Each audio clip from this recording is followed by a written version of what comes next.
क्या आप जानते हैं दुनिया का सबसे छोटा पक्षी गुंजन पक्षी है, जिसे हम हमिंग बर्ड के नाम से जानते हैं। गुंजन पक्षी मूलतः अमेरिका में पाए जाने वाला पक्षी है। इनकी लगभग 360 प्रजातियां पाई जाती हैं। इनकी प्रजाति में सबसे छोटे पक्षी की माप लगभग 5 सेंटीमीटर और भार 2.5 ग्राम से कम होता है। इसे ट्रोकिलिडी कहते हैं। ये गुंजन या भिनभिनाने की आवाज़ निकालते हैं, इसलिए इन्हें गुंजन पक्षी कहा जाता है।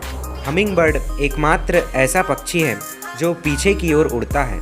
वीडियो पसंद आया तो शेयर, सब्सक्राइब एंड लाइक। मिलते हैं नेक्स्ट वीडियो में।